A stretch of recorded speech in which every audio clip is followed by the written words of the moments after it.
She pulled up a chair and started talking. He never told her to stop. The fire cracked. She didn't know his name. She told him hers anyway. Somewhere down the hall, an old woman set down her teacup and listened. Because in 30 years, no one had spoken to him like that. She pressed the tortoiseshell comb back into the loose chestnut waves at her nape and watched the fire settle. But we're getting ahead of ourselves. Let's go back. Let's go back to that morning, to the coach rattling up a drive lined with bare elms, to the cold that bit through the seams of a dove-gray wool dress, to the exact moment Eleanor Chapman first laid eyes on Harleston Park and thought, quite plainly, that it was too much house for anyone. Late autumn, 1814, Dorset. The kind of November day where the sky sits low and gray and flat, like a lid pressed down over the hills to keep the warmth from escaping.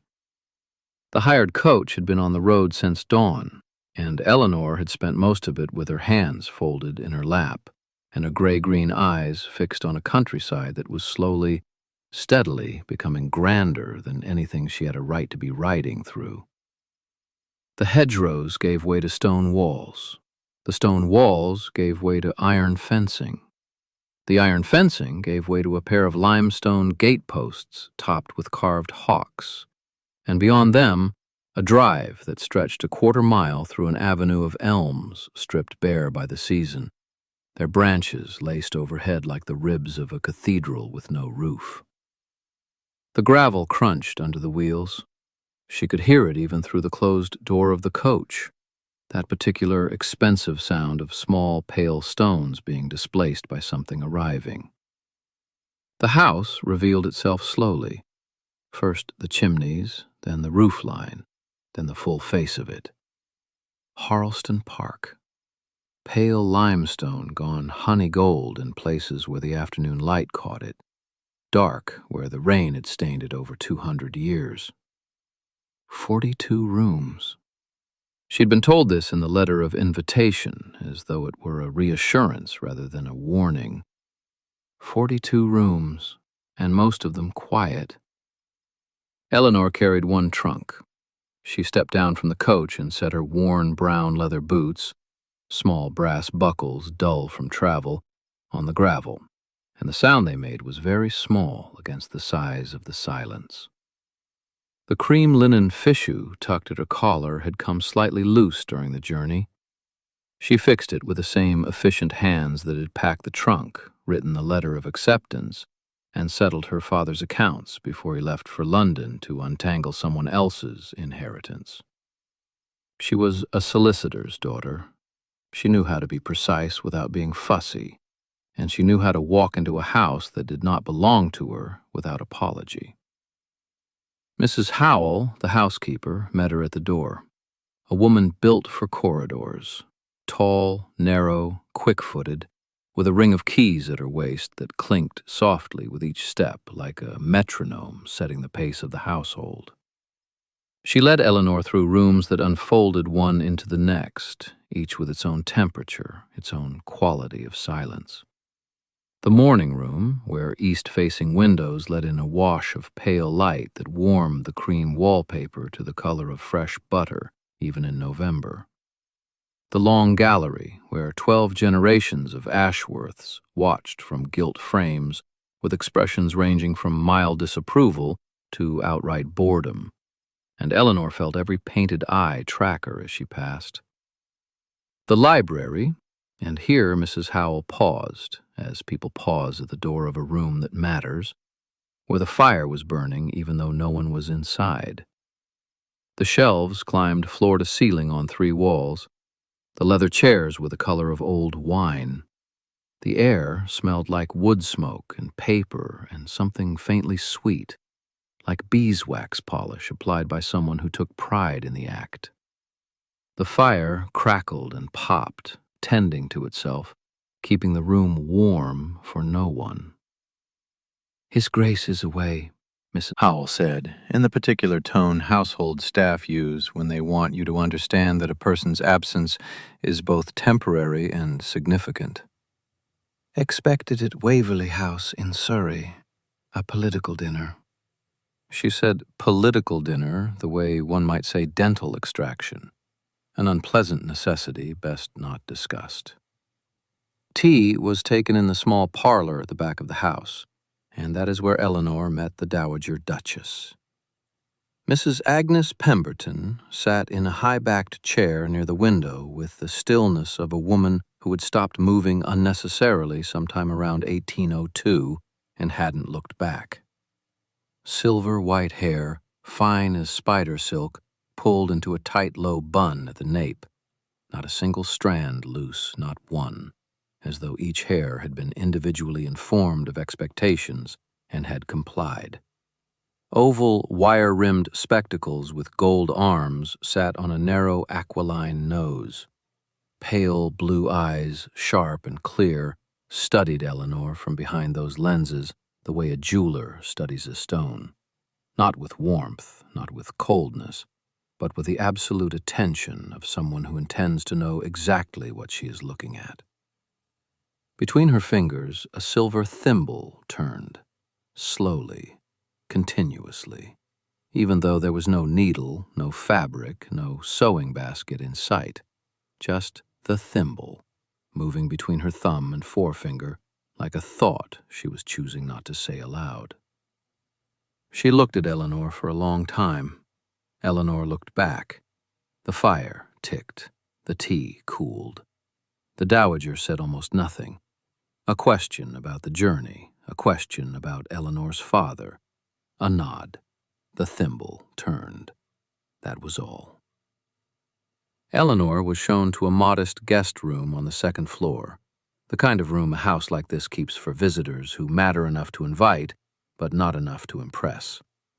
Clean linen, a narrow bed, a window overlooking the east garden where the rose beds had gone to seed, their canes bare and dark against the gravel paths. Someone had tended them once, tended them with love, and then stopped.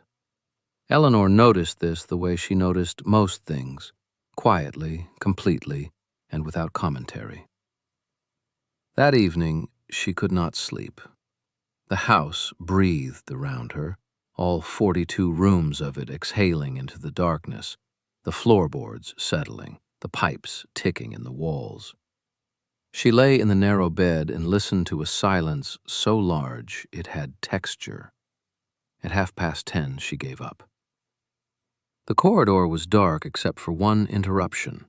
Warm light, amber and soft, spilling through a door left ajar at the far end of the hall. The library, still burning, still waiting for no one. Eleanor pushed the door open and stepped inside. The wingback chair accepted her weight with a leather sigh, and Eleanor Chapman settled into it the way a person settles into a bath, all at once with visible relief. Her gray-green eyes moved across the stranger's face for just a moment, registering nothing beyond the fact that he was there, that the fire was warm, and that she had been walking through corridors for the better part of 20 minutes trying to find a room that looked familiar. She began to talk, not because she wanted to impress him, not because she had any idea who he was. She talked because Eleanor Chapman filled silence the way water fills a glass, naturally, completely, without apology. It was something she did at home when the evening stretched long and her father sat in his armchair with his pipe and his bad knee, and she would narrate the shape of her day until he fell asleep or laughed, whichever came first. She told the stranger about the coach journey. 4 hours on roads that felt like they'd been designed as punishment. A wheel that made a sound she described with devastating accuracy as a cat being stepped on very slowly.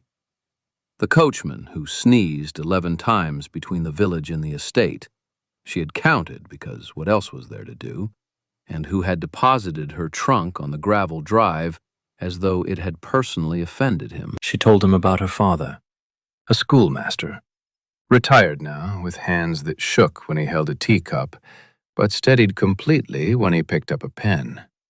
She spoke about him with a kind of plain tenderness that costs nothing, and means everything.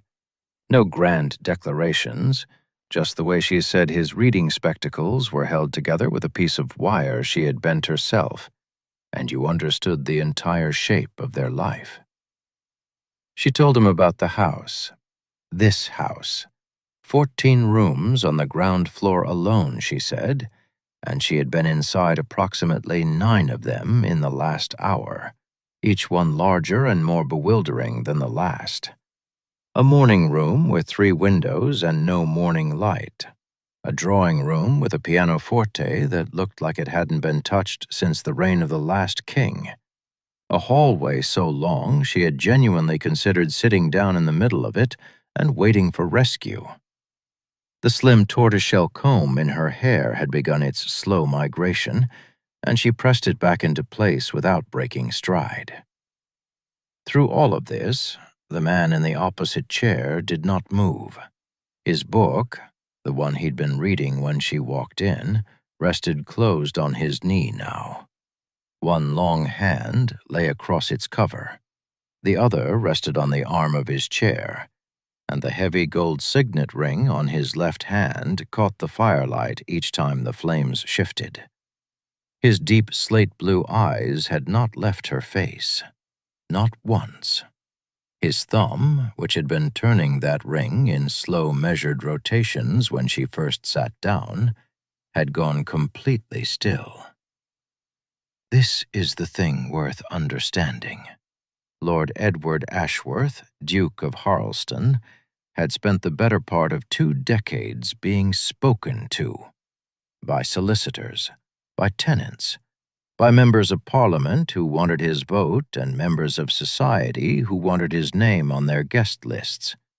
People spoke at him with great care, measuring every word against what they thought he wanted to hear.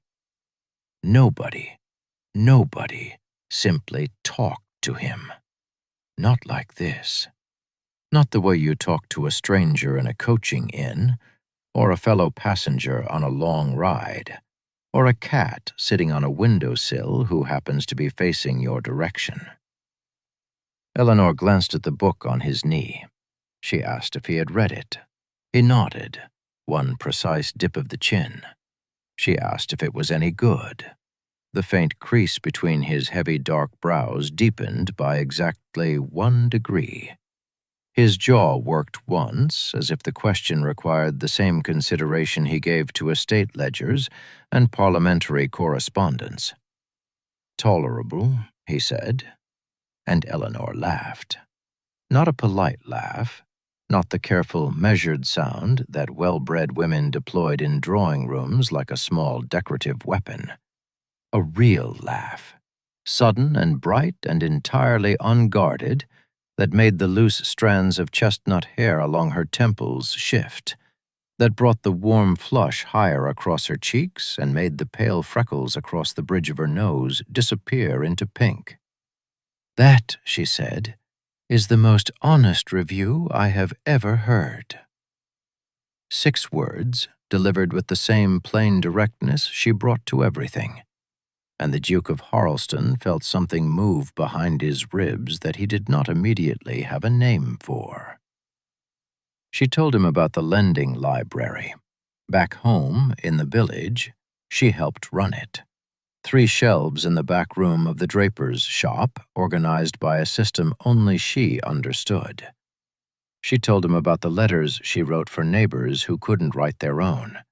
How old Mrs. Calloway dictated letters to her son in Bristol every month, and Eleanor's job was not simply to transcribe, but to find the word Mrs. Calloway was reaching for, the exact right word for a feeling the old woman could describe but not spell.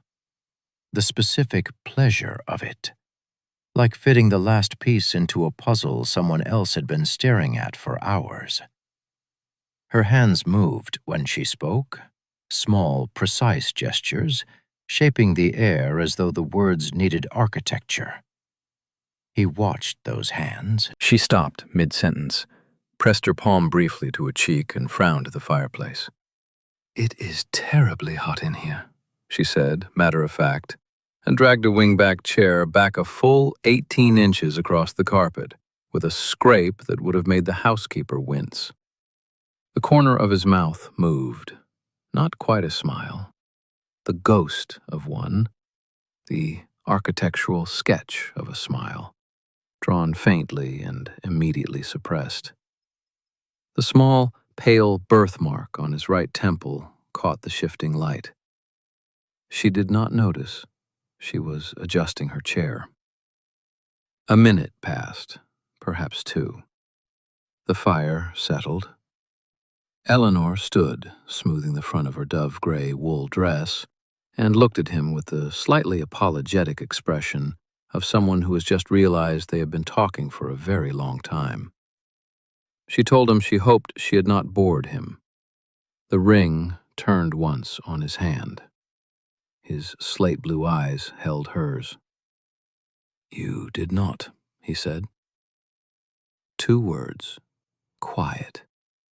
Stripped of everything ornamental. Spoken the way a man speaks when he means exactly what he says and not one syllable more. Eleanor nodded, satisfied, practical, already thinking about finding a way back to her room, and bid the quiet man good night. The door closed behind her with a soft click that settled into the library like a stone dropped into still water. He remained by the fire, the book untouched on his knee. His thumb found the signet ring again and turned it, slowly, deliberately, his deep-set eyes fixed on the door she had just closed, as though the shape of her had left an impression in the air that he was not yet ready to stop looking at. The fire in the library burned low sometime after midnight. No one came to tend it. Edward Ashworth, Duke of Harleston, sat in the chair she had occupied, not the one he'd chosen for himself, and turned the heavy gold signet ring on his left hand with a slow, deliberate rhythm. The door she'd closed still held the faint impression of her passage. A shift in the air, the ghost of lavender soap, the particular silence that follows a person who fills a room without trying. He did not sleep well. The house woke before anyone in it. That's how old estates work. They have their own breath, their own schedule. And Harleston Park had been breathing for 240 years. Coal fires were lit in the kitchen at 4:30 by a scullery maid whose name was Martin and whose hands were already cracked from the cold. The floorboards on the second-floor landing creaked at precisely the spot where the oak had warped during the wet spring of 1812, and they creaked now under the boots of a housemaid carrying fresh water. Frost had painted the garden windows overnight, thick and intricate, turning the south-facing glass into something that looked like lace made by a drunk spider. Beyond that glass, the rose garden sat in its 4th year of neglect, bare canes reaching upward like the fingers of old women asking for something no one was bringing. The previous Duchess had tended those roses herself. She had died, and the roses had understood the assignment. Nobody told them to stop blooming. They just did. The breakfast room at Harleston Park faced east. Morning light came through 3 tall windows and fell across a mahogany table that could seat 14, but rarely seated more than 1. For 2 years, that one seat had been the dowager's. Edward took his breakfast in the study, standing, a cup of coffee and a piece of dry toast, like a man fueling a machine rather than feeding a body. The breakfast room was his mother's domain.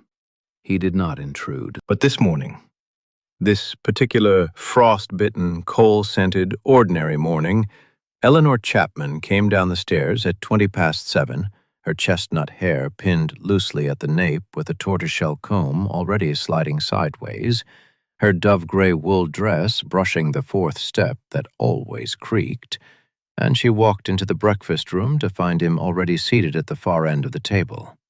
He was reading a letter. His dark brown hair was swept back, still slightly damp.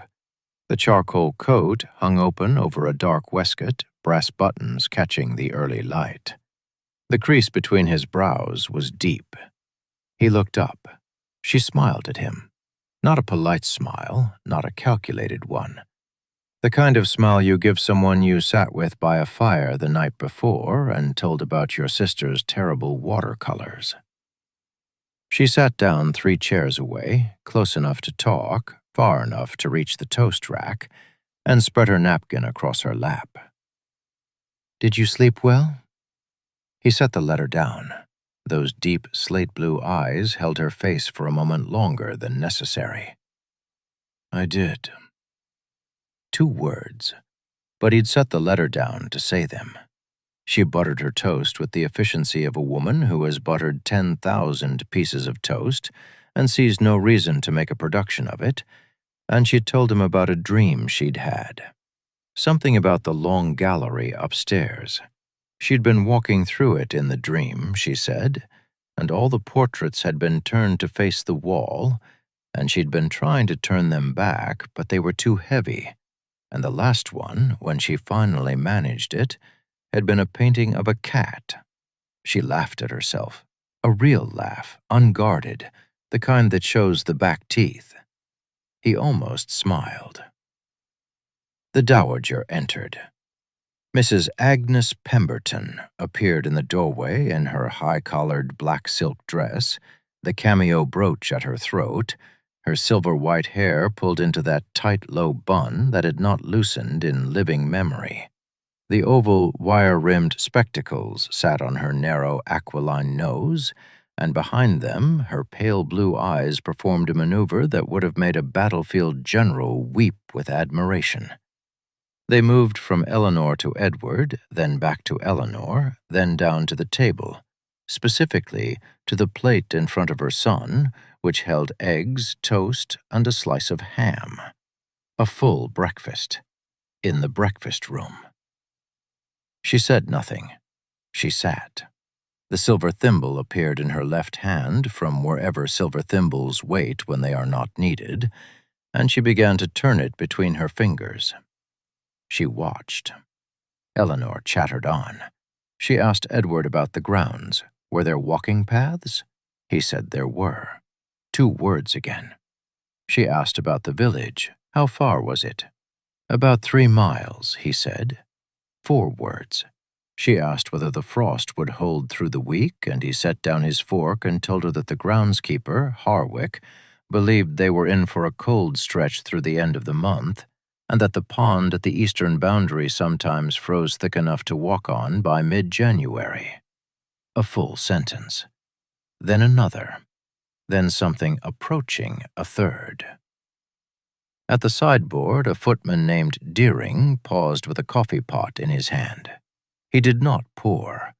He simply stood there, holding it, staring at the Duke of Harleston, making conversation over breakfast like a man who had just witnessed a horse recite poetry.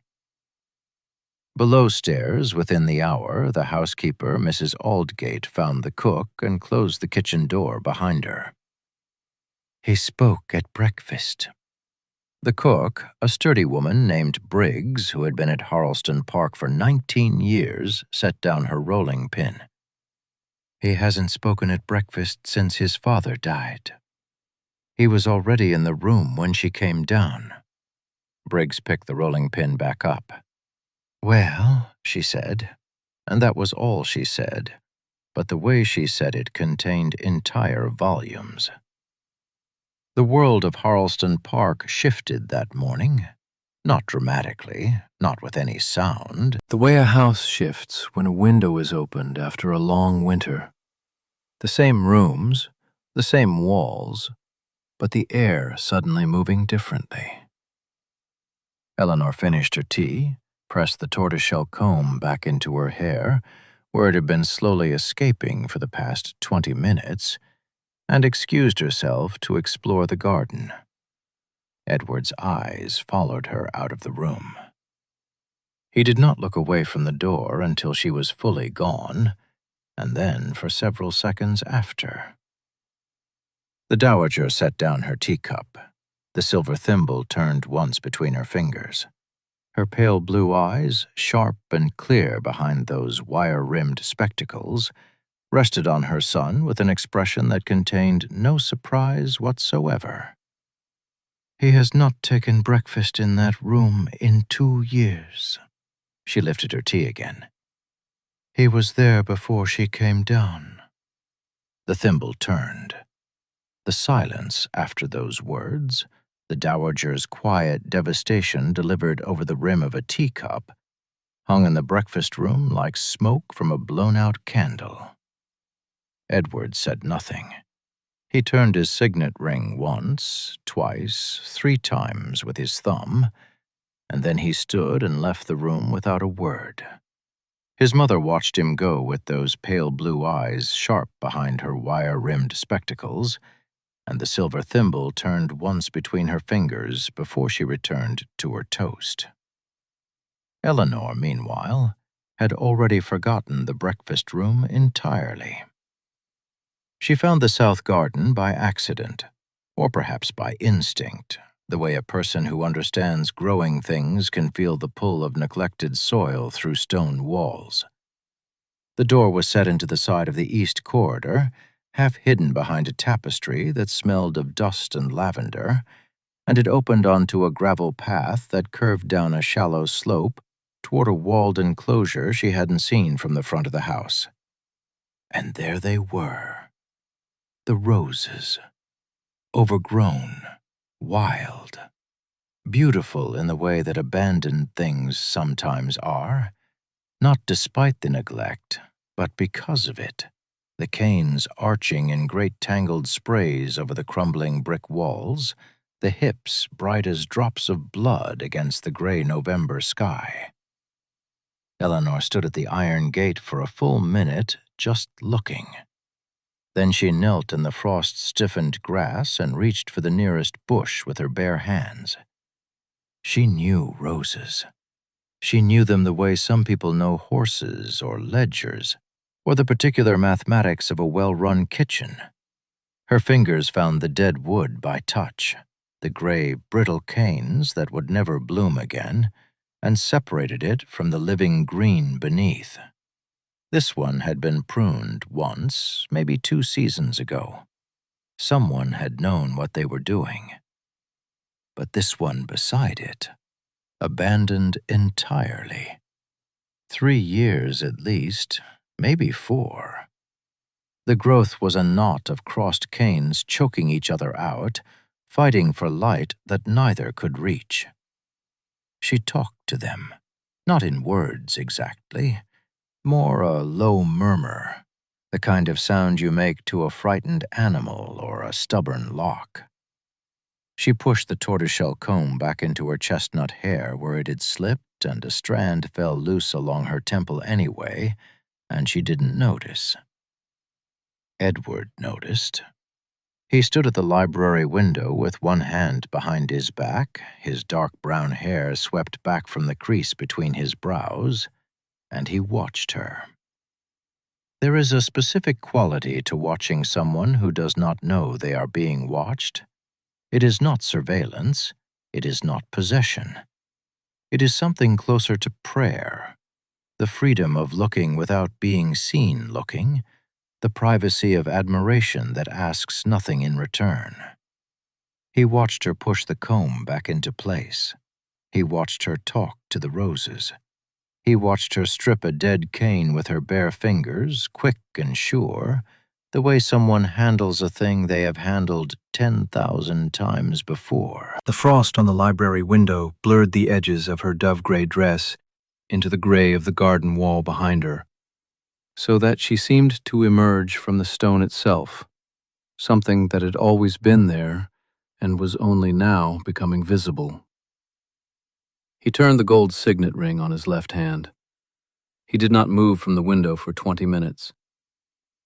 She came inside with dirt on her sleeves and a brightness in her gray-green eyes, that had nothing to do with him and everything to do with the fact that she had found something worth saving.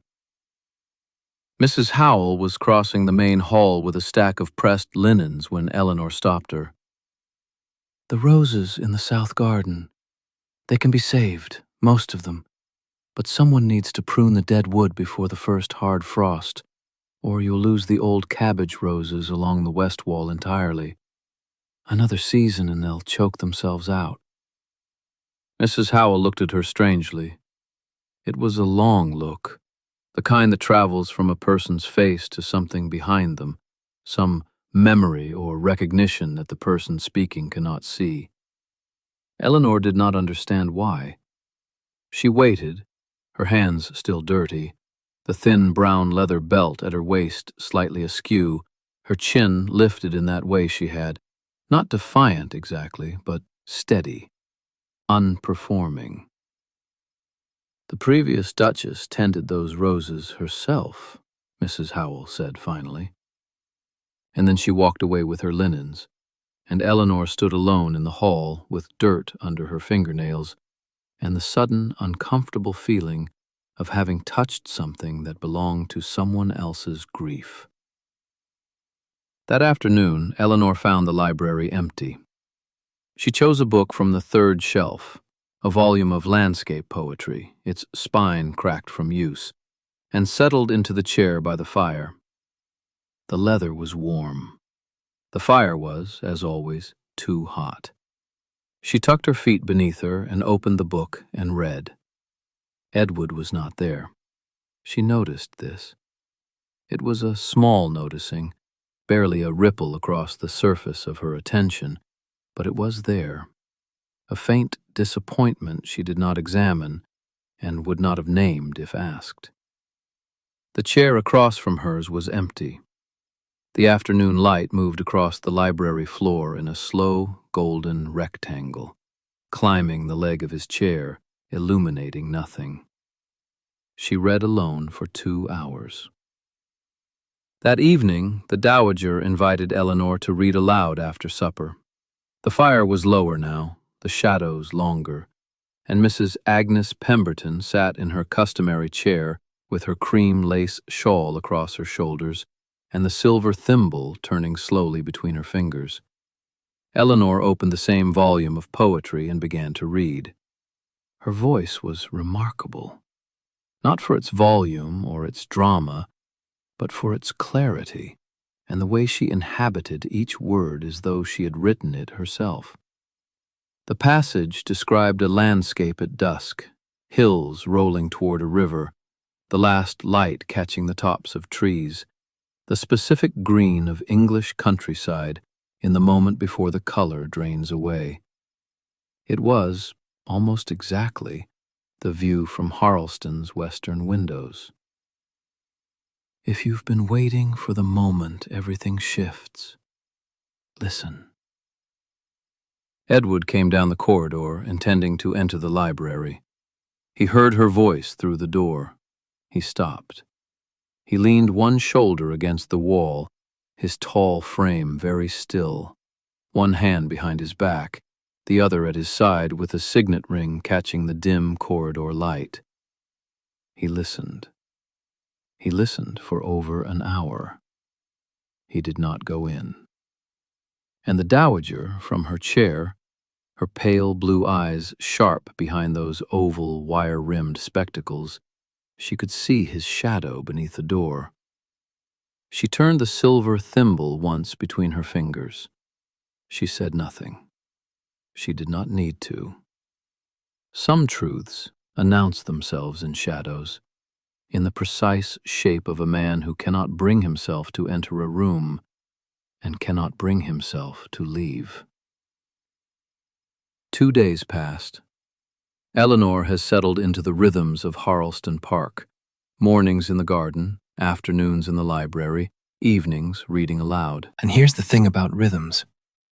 They're invisible until someone else falls into step with yours. She didn't notice at first. Or maybe she did and chose not to examine it, the way you choose not to examine a warm spot of sunlight on your arm, because naming it might make it move. But the quiet man, the one she still believed managed things for the family, the one with the dark wool coat and the signet ring he turned slowly with his thumb, kept appearing in rooms she was already in. Monday morning she was in the garden. The roses along the south wall had gone leggy and blind, canes shooting upward with no bloom at the tip, and Eleanor had borrowed a pair of shears from the gardener's shed without asking anyone's permission. She was 3 cuts in when she heard gravel shift behind her. Edward stood at the edge of the path, one hand behind his back, watching her prune with the focused stillness of a man who had walked there with absolute purpose and now needed to pretend he hadn't. He said nothing. She said nothing. She cut a 4th cane. He stayed. Monday afternoon, she was in the library, running her fingertips along the spines on the second shelf. Theology mostly, and a surprising number of agricultural treatises with broken bindings. She heard the door and turned. Edward crossed to the chair by the fire, sat, opened a book he'd clearly chosen at random because he held it at an angle that suggested he wasn't reading a single word. The fireplace was too hot, as it always was in that room, the flue drawing unevenly. He didn't seem to mind. Neither arranged it, both arranged it. The household saw everything.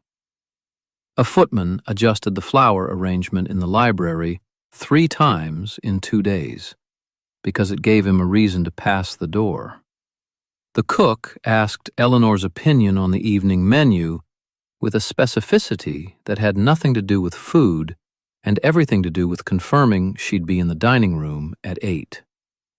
And Mrs. Agnes Pemberton, seated in her chair by the morning room window, silver thimble turning between her fingers, pale blue eyes sharp behind those oval, wire-rimmed spectacles, watched it all with the patient attention of a woman who had been waiting a very long time for something exactly like this. Tuesday afternoon, the library again. The fire crackling too loud, the light coming in gold and heavy through the west-facing windows. Eleanor was reshelving the agricultural treatises she'd finished. She read fast, and with a practical interest that would have surprised anyone who assumed a woman in a dove-gray dress with a tortoiseshell comb was only decorative. Edward was in the chair. The signet ring turned. She asked him, without looking up from the shelf, what he did at Harleston. The ring stopped.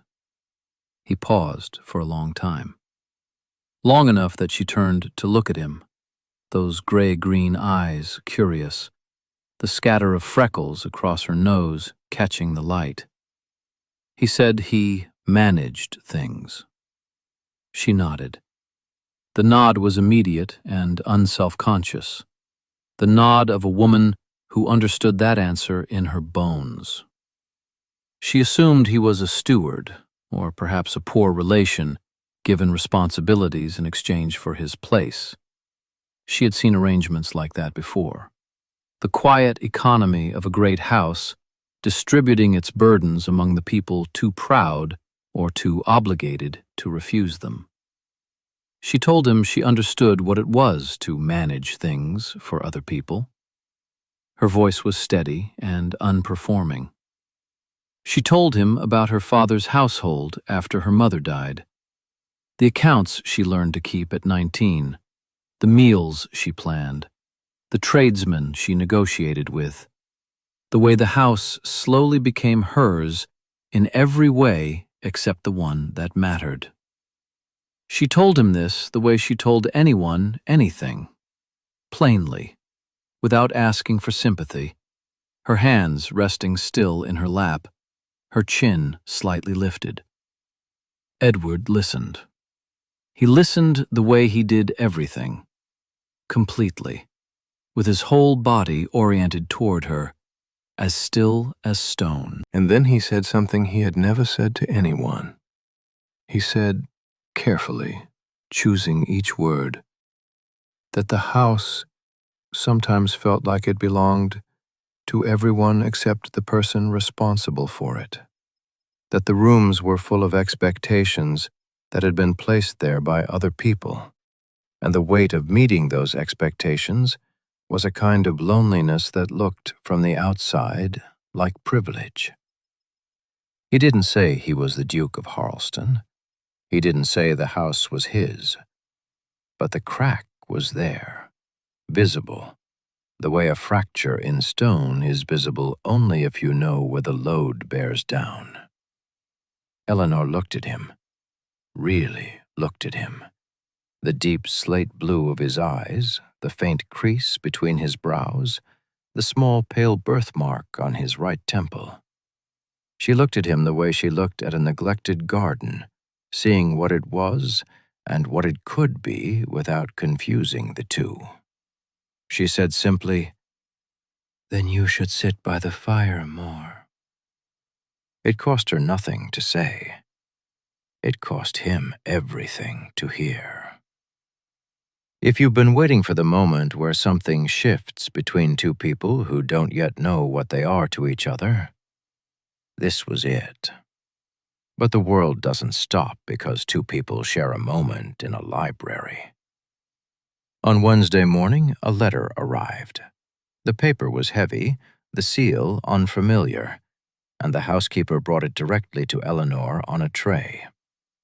It was from her father. The handwriting was his, upright, deliberate, the penmanship of a man who believed neatness was a form of moral argument. He wrote to inform her that a Mr. George Whitfield, a prosperous landowner from the neighboring county, would be calling at Harleston Park within the day. Mr. Whitfield was kind. He was stable. He was financially sound. Her father had encouraged the connection, and by encouraged he meant arranged, and by arranged he meant decided. Thursday morning, a carriage pulled through the gates. Mr. George Whitfield arrived at Harleston Park with a letter of introduction and a proposal arrangement from Eleanor's father. He was broad-shouldered, sandy-haired, his round brown eyes earnest above full cheeks, and a dimple that appeared only on the left side when he smiled, which he did immediately. He patted the leather-bound pocket notebook through his navy coat. He was genuinely pleasant. He was not a villain. He was simply the wrong man. Eleanor greeted him politely. Edward, watching from the staircase landing, went very still. His hand gripped the banister. The signet ring caught the light. George Whitfield settled into Harleston Park with the ease of a man who believes his presence is welcome.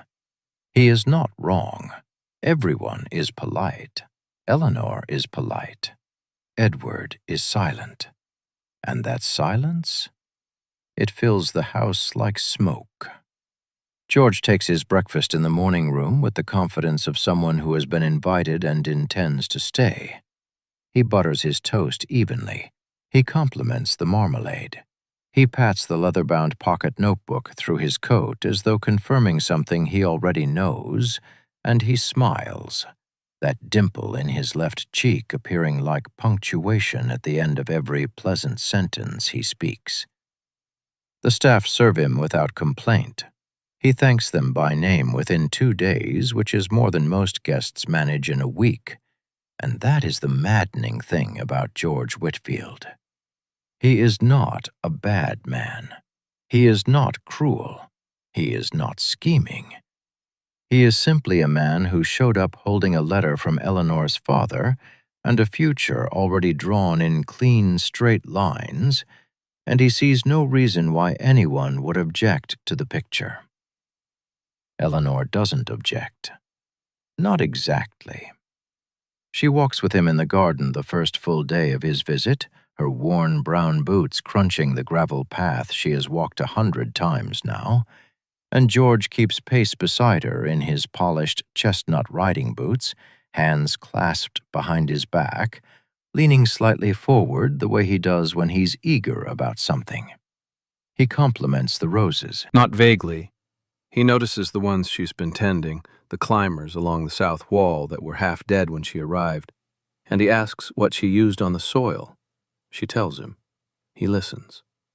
He asks intelligent questions about her reading, what she's been working through in the library, whether she prefers poetry or prose, whether she's read the new translations of Virgil. He is, by every measure her father would use, an excellent prospect. Steady income from a respectable family, good manners, a genuine interest in her mind and not just her face. The kind of man who would write her father back with a clear proposal and a sound financial plan and mean every word of it. Eleanor answers him kindly. She smiles when he makes a small joke about the hedgerows. She points out the lavender bed she's been weeding, but her gray-green eyes keep drifting toward the library windows, toward the corridor entrance visible from the garden gate. She keeps expecting to see a tall figure standing there, one hand behind his back, a heavy gold signet ring catching the afternoon light. She does not see him. She has not seen him all day. She doesn't understand her own restlessness. That's the honest truth of it. She presses the tortoiseshell comb back into her loosening hair and tells herself she is being foolish, and she walks on with George, and she is pleasant, and she is present, and some part of her is already somewhere else entirely. Edward withdrew the morning after George arrived. Quietly, completely, the way a man pulls a door shut behind him and expects no one to notice. He takes his meals in his study now. The tray goes up at 7 and returns at 1:30, barely touched. He does not appear in the library. He does not appear in the garden. He does not walk the corridor outside the morning room at the precise hour Eleanor takes her tea. The whole house feels it. The staff move more quietly, banking the fires lower, speaking in half voices, as though the building itself is holding its breath. The fourth step on the main staircase doesn't creak because no one is using it. The library sits empty in the afternoons, the fire unlit, the chair beside the window abandoned. He is punishing no one. He is simply gone. The Dowager Duchess watched George from her usual chair in the drawing room, pale blue eyes sharp and clear behind those oval, wire-rimmed spectacles, the silver thimble turning between her fingers in that slow, deliberate rhythm that meant she was thinking. She watched him the way a woman counts change she already knows is short, precise, patient, unsurprised by the total. She said nothing to Eleanor, not a word. But that evening, when the house was quiet and George had retired to his guest room with his notebook and his pleasant certainty, Agnes Pemberton sent for her son. Edward came. He stood in her doorway in his charcoal coat, the collar of his white shirt loosened, the faint crease between his dark brows deeper than usual. He waited. "Hiding is not the same as choosing," she said. He did not answer. The signet ring turned once on his left hand, then again. She picked up her thimble and returned to her needlework, and that was the end of it. The next afternoon, George suggested riding. He wanted to show Eleanor the grounds properly, the lake, the far meadow, the old stone folly on the hill where the previous Duke used to take his morning coffee. He chose her mount himself, a dappled gray mare, 15 hands, gentle mouth, steady over uneven ground, a well-chosen horse. A thoughtful choice, Eleanor noticed. She settled into the saddle with the quiet competence of a woman who understands animals, and she ran her hand along the mare's neck, and she thought, "I would like him." The thought arrived fully formed, and she let it sit there for a moment, testing its weight. George rode ahead on a bay gelding, confident in the saddle, pointing out landmarks with genuine enthusiasm. that sandy blonde hair slightly too long over his ears catching the wind. He turned back to check on her and smiled, and that single dimple appeared, and she thought again, I would like him if I did not already miss someone else. She did not let herself finish the thought. She pressed the tortoiseshell comb tighter against her hair and urged the mare forward and said something about the view. If you've been waiting for the moment where everything shifts, this is it. Not a dramatic turn, just a woman on horseback realizing that the absence of a quiet man has left a shape in her days she cannot fill with someone else's presence. That evening, Eleanor went to the library. The fire was lit. Someone had ordered it lit for her. The logs fresh, the flames already past their first crackle, and settling into that steady, generous heat that fills a room from the inside out. Her chair waited by the window. The candle on the side table was trimmed and burning. Everything was ready. Everything except the chair beside hers. She sat down, opened her book, read a single page, the words passing through her without landing. She closed it, set it on the arm of the chair, pressed the comb back into her hair with fingers that weren't quite steady. Eleanor, alone in the library that night, realizes that the quiet man has not come. The fire burns low. She waits. The chair beside hers stays empty. The next morning, the truth arrives the way truth usually does, not with a dramatic revelation, but with a name spoken at the wrong moment. Breakfast is laid in the morning room, the one where eastern light comes through the tall windows and falls in long, pale rectangles across the white tablecloth. Eleanor sits where she always sits, in the chair nearest the sideboard, her dove-gray dress buttoned to the collar, the cream fichu tucked neatly at her throat, her chestnut hair pinned loosely at the nape, with several strands escaping along her temples the way they always do. She has not slept well. The empty chair in the library stayed empty, and she stayed awake thinking about it longer than she would ever admit. But she is here, and the tea is hot, and George Whitfield is talking. George is always talking. That is not a criticism, it is a weather report.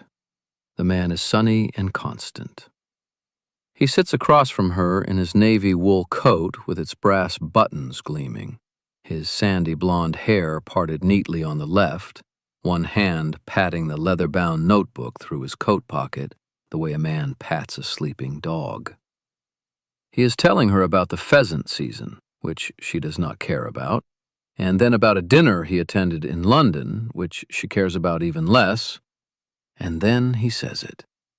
He gestures toward the chair at the head of the table, the empty one, the one where the quiet man usually sits. His Grace the Duke will be joining us shortly, I expect, George says, reaching for the marmalade. Harleston keeps early hours when he's in residence, always has. Eleanor's cup stops halfway to her mouth. The room goes very still. Or maybe the room does not change at all. Maybe it is only the inside of Eleanor Chapman that goes still, the way a clock stops when the spring breaks, everything frozen in place while the hands refuse to move. His Grace, the Duke, Harleston, the quiet man. The man who sat beside her in the library every evening for weeks. The man who listened to her read Cowper aloud and said nothing and turned the heavy gold signet ring on his left hand with his thumb. The man whose slate-blue eyes watched her from across the garden path while she pruned roses that did not belong to her. The man she scolded for letting the east border go to seed. She sets the cup down. The saucer rattles just once, and she steadies it with fingers that have gone white at the knuckles. I beg your pardon, she says, and her voice is perfectly steady, the way a bridge is steady right before it gives. I believe I need some air. She pushes her chair back. She folds her napkin. She places it beside her plate with the deliberate precision of someone who is concentrating very hard on not falling apart in the breakfast room. George looks up with those round, earnest brown eyes and the dimple in his left cheek and says something pleasant about the weather being fine for a walk, and Eleanor does not hear a single word of it because she is already moving toward the door. Her worn brown leather boots with their small brass buckles clicking against the stone floor with a rhythm that sounds, to her own ears, like a pulse counting down. The garden. She goes to the garden because the garden is the only place that has ever made sense to her, and right now, nothing else does. The roses she pruned 3 weeks ago are beginning to show green, new growth pushing out from the places where she cut, tender and pale and impossibly fragile. She stands among them in the cool morning air, and the truth reassembles itself inside her. Not all at once, not like a slap, but slowly, piece by piece, the way you rebuild a broken plate and see, with horrible clarity, exactly where every crack runs. Every conversation, every evening by the fire, every moment she treated the most powerful man in the county like a lonely cousin who needed someone to sit with him. The staff looking at her strangely when she asked for garden shears.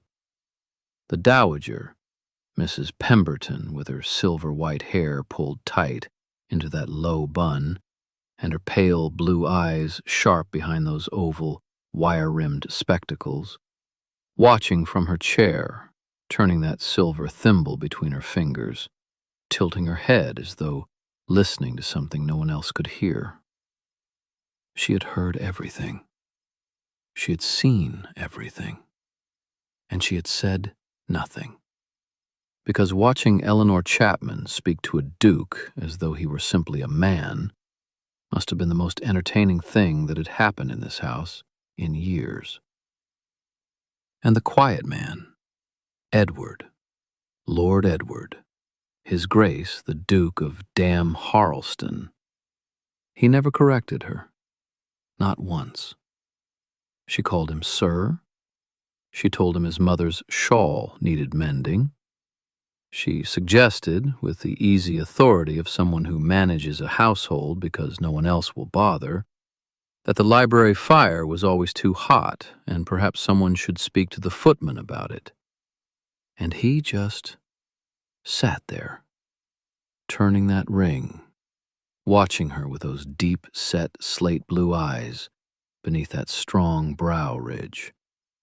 The faint crease between his brows deepening every time she said something honest. He liked it. That is the part that breaks her open. He liked being spoken to as though he were just a man, because no one else ever had. If you've been waiting for the moment everything changes, this is it.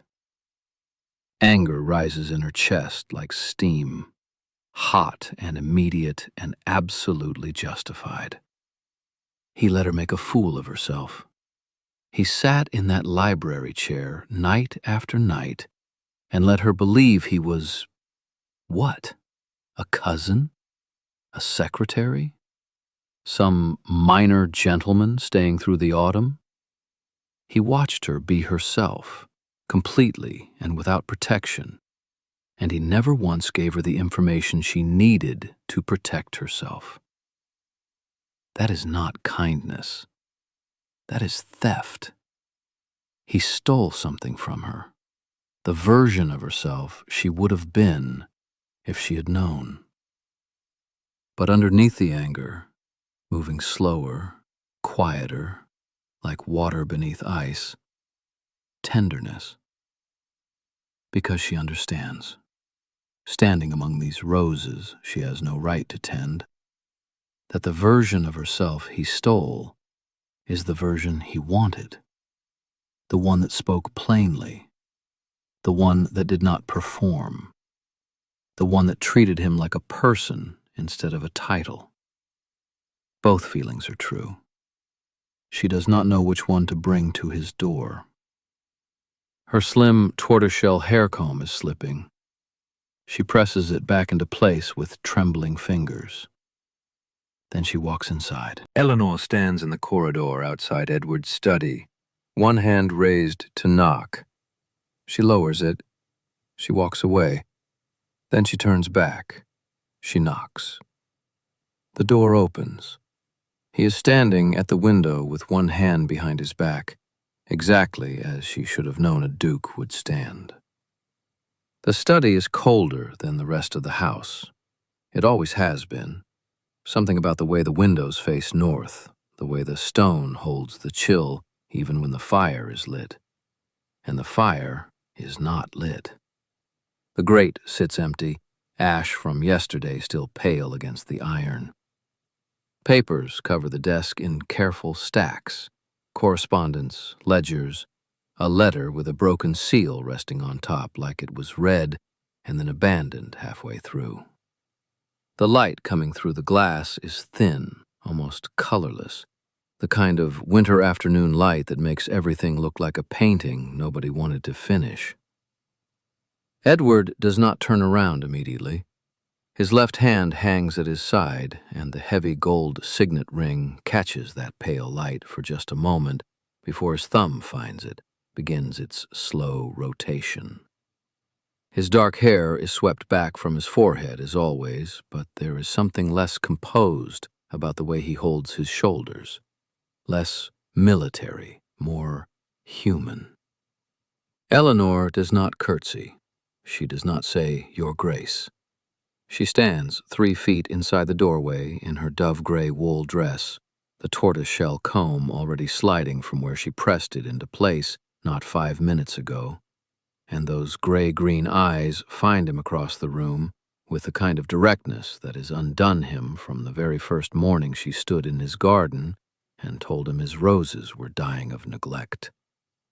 She says it plainly, no tremor, no performance, no careful phrasing designed to protect anyone's dignity.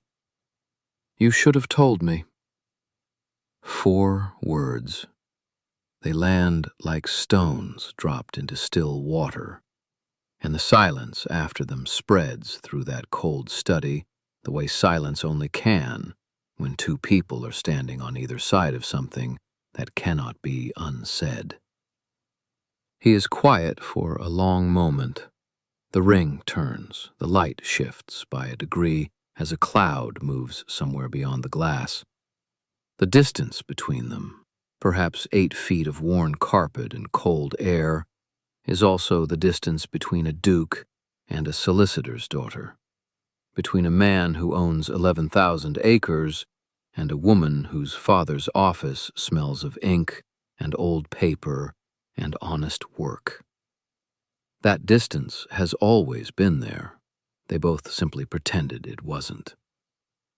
Then Edward speaks, and his voice is lower than she has heard it, stripped of the formality he wears like armor in every other room.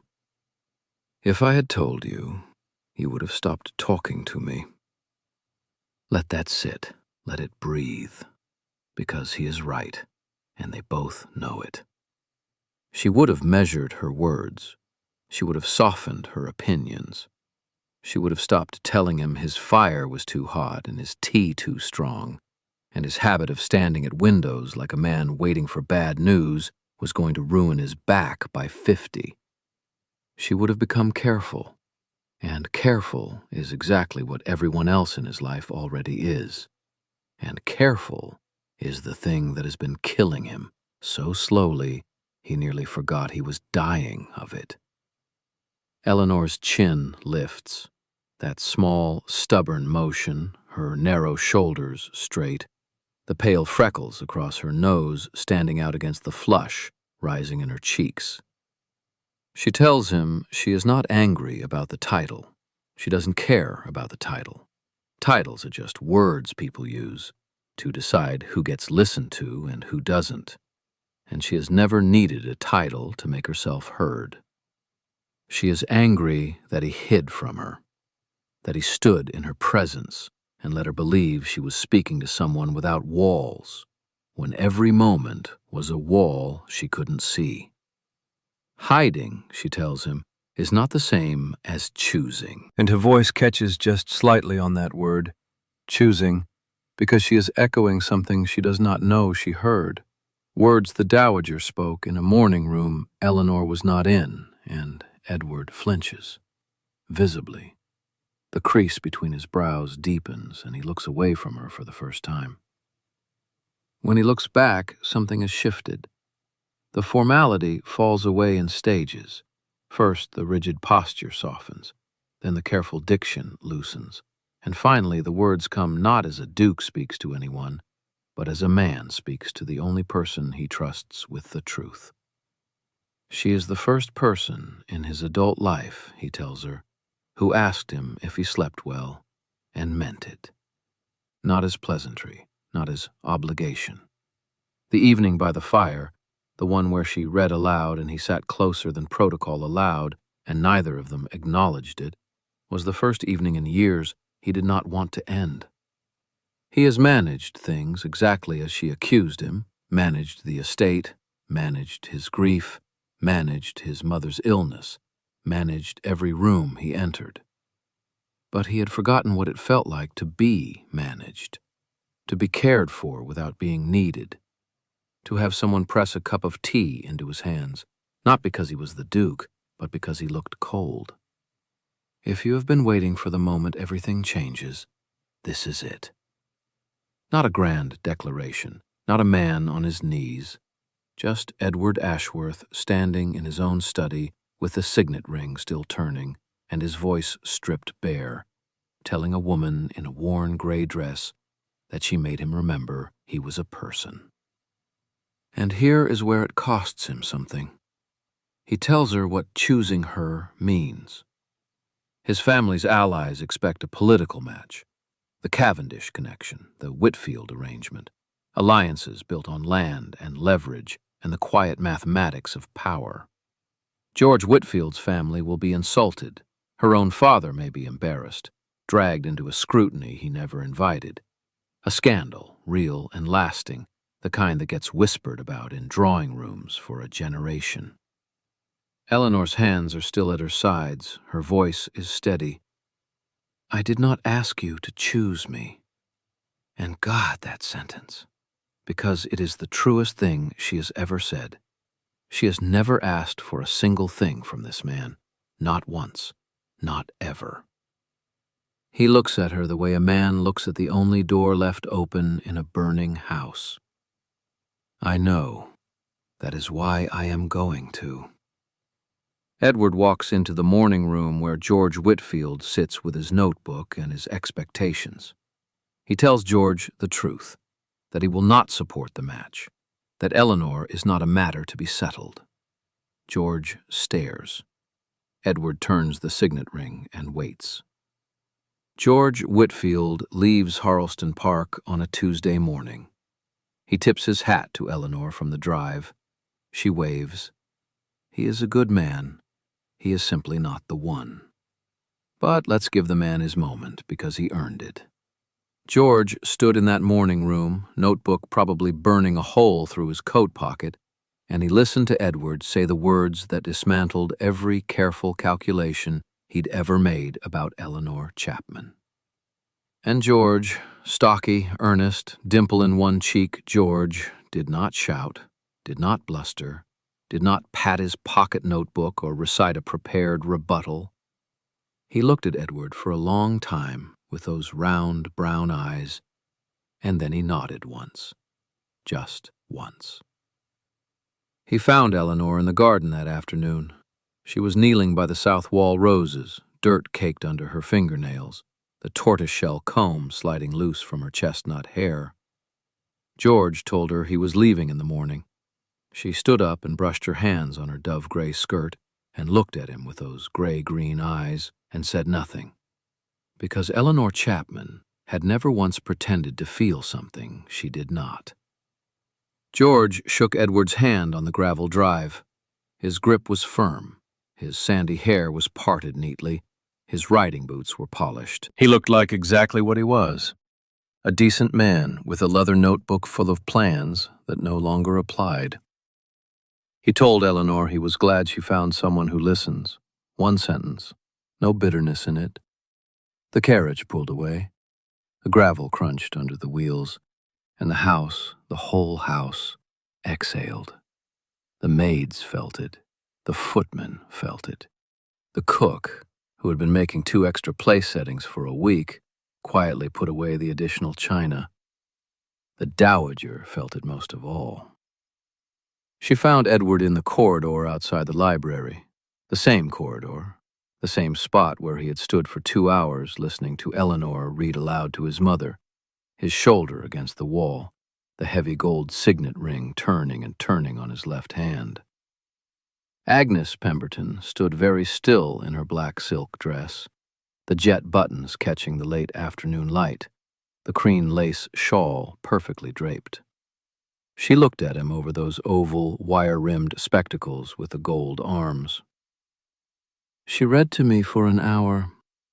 You listened from the hallway for 2, I counted. And she walked away. The silver thimble in her left hand caught the light as she turned the corner. She did not look back. She did not need to. The devastating thing about Agnes Pemberton was not her timing. It was that she was never, not once, wrong. Edward stood in that corridor for another full minute. Then he went to find Eleanor. The wedding happened in early spring on the private grounds of Harleston Park, where the south garden meets the chapel path. 17 guests. No London papers. No society column. The morning was cool and bright, the kind of English spring morning where the light has a quality like clean linen, everything crisp and precise and new. Eleanor wore cream, simple, high-necked, not grand, a dress that looked like her, like someone who had better things to do than be looked at, and was therefore impossible to stop looking at. The tortoiseshell comb held her chestnut waves in place. For once, no strand escaped along her temples. The freckles across her nose and cheekbones stood out against the flush in her fair pink skin. Edward stood at the front of the path in his charcoal coat, brass-buttoned waistcoat, white shirt with the collar done up properly for once. Military straight, very still. One hand behind his back, the signet ring motionless. His composure cracked exactly once. When Eleanor appeared at the end of the garden path, he breathed in, sharp, visible, the kind of breath a man takes when the thing he's been organizing his entire life around, not wanting, suddenly walks toward him carrying wildflowers. His deep slate blue eyes went bright. The crease between his brows disappeared. And then the composure rebuilt itself, because he was still Edward Ashworth, and some architecture does not come down easily. The roses from the south garden filled the arrangements, the ones Eleanor had saved, the ones that had been neglected since the previous lady of the house died. They bloomed white and pale pink, and they smelled like proof that some things survive being forgotten. Letters arrived in the weeks that followed. Eleanor's father wrote with pride and bewilderment in equal measure. His daughter, a duchess, and he still could not quite work out how it happened without anyone scheming for it. George Whitfield sent a gracious note, warm and brief, wishing them well. Eleanor imagined the leather-bound notebook already filling with observations about someone new. She hoped so. She genuinely hoped so. After the marriage, the house changed, not dramatically, not the way a house changes when someone redecorates or fires the staff. It changed the way a body changes when it finally unclenches. The breakfast room, unused for 3 years, opened every morning. Edward sat at one end, Eleanor sat at the other. They did not speak much. They did not need to. The fires in the library were kept higher, because Eleanor read there every evening, and Edward had quietly told the housekeeper to add another log. The staff moved differently, not more carefully, more easily, as though the house had been holding its breath for a long time, and someone had finally opened a window. The garden was pruned. The roses bloomed. If you've been waiting for the moment everything settles into place, this is it. Evening. The library at Halston Park. The same fire, the same 2 chairs, the same room where she first read aloud to a woman she barely knew, while a man she hadn't met stood in the corridor and fell in love with the sound of her voice. Eleanor pulls up the wing-back chair and sits beside Edward. She has dirt under her fingernails from the garden. The tortoiseshell comb is sliding loose again. She pushes it back into her chestnut hair with one hand and looks at the book in his lap. Is that one any good? He looks at her. His wife. The Duchess of Harleston. The woman who scolded his horse and saved his mother's roses and never once tried to impress him. Tolerable. She laughs. The sound fills the room the way warmth fills a house when someone finally lights all the fires. Here's the thing about power. It rarely looks the way we expect it to, and love almost never does. Sometimes the most important thing a powerful man can do is sit still and let someone talk to him like he is just a person. Sometimes the bravest thing a woman can do is keep talking after she finds out who she has been talking to. The library fire crackles. Eleanor pushes the tortoiseshell comb into her hair. Edward turns the signet ring. Outside, the roses she saved are blooming. Nothing has changed. Everything is different. That is the point.